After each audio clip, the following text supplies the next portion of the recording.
Our guest is in the waiting room. Should we just bring him in?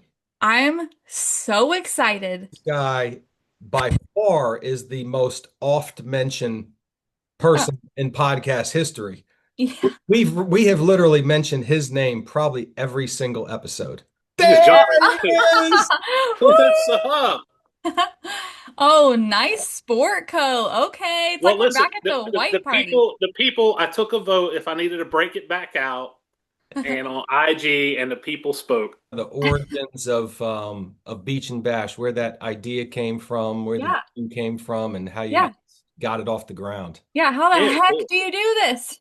It was one of those things that kind of just evolved. Long story short, one morning I woke up, literally couldn't walk. It felt like I was like walking on a canoe, like the floor was moving underneath me. So Erica rushed me to the hospital. They're like, "Oh, you're just having a panic attack."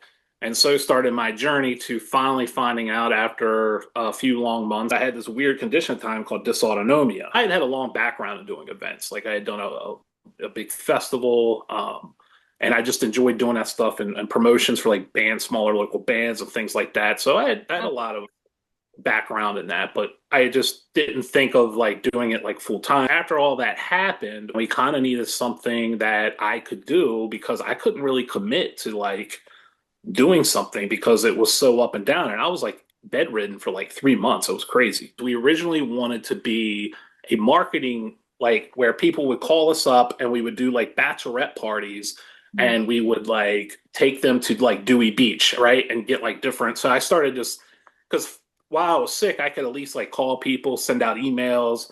Right. I had a business background because before this, I owned a home furnishings and interior design business in Kensington.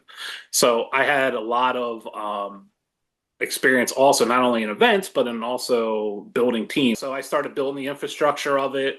And then like nothing was happening. Like, and this is where entrepreneurism comes in because you're looking at it, you're like, well, this idea sucks. And we had a really bad logo and all this stuff. So then we like pivoted. And so we had a couple of those old camping folding chair things. Yeah. And I said, well, Erica, we could do bonfires. And at that point, I was getting a little bit better. But I would, like the doctor said, if I didn't get better, I was going to die. If I started getting better, I was going to have it for the rest of my life, but it would just be like flare ups, which is the state I'm in now. So that's why I said, well, we could do like some bonfires. And Erica's like, bonfires. It's like, okay. So I just put it out there. We did a few bonfires, and Erica came back from a bachelorette party and she goes, hey, you know what else we could add to this? I was like, what? She was like, she's did a beach picnic in the Florida Panhandle there. Mhm. I said, who in the hell is going to pay for a beach picnic? I was like, that ain't never going to work. So we put some beach picnic stuff on a credit card and we put it out there. And next thing you know, a few leads started coming in. I was like, holy shit. So then we just started reinvesting. And then I said, one day we just sat down and I looked at her. I said, look, we both got event backgrounds. And Erica has more of the hands on execution. I've had the bigger picture stuff. When she gave this to us, literally, like Erica started like tearing up. She's like, I just love it. It was like, it was great.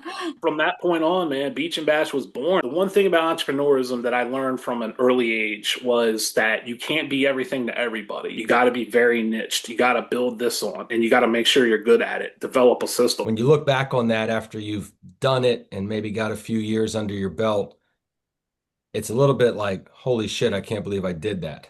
Yeah. Yeah, it But Yeah. is. but now, like you can't go anywhere and at the Delaware beaches without hearing or seeing something about Beach and Bash. I tell people all the time, like, don't be scared of failure. You got to not be scared of failure because you're going to. And Right. I'm a positive guy, but you are. There's going to be times, right, Ben? You're not going to get that listing, or Kristen, you're not going to get that one lead, or Yeah. you're going to screw something up. I mean, it just happens. Like none of us are perfect. You got to what I call fail forward, Yeah. and you just gotta. You can never repeat that. You just look back, you learn from it, you put it underneath you, and you use that as a stepping stone to the next thing. Because Yeah. if you don't face failure, then you're not ever going to build adversity, and you've got to have those lessons, and that's where it comes from. I don't even worry about um you know, the money from that standpoint. It's seeing the faces, and that's why this business is so cool. Yes. And knowing that, Amen. Preach it. Preach yeah, it. yeah.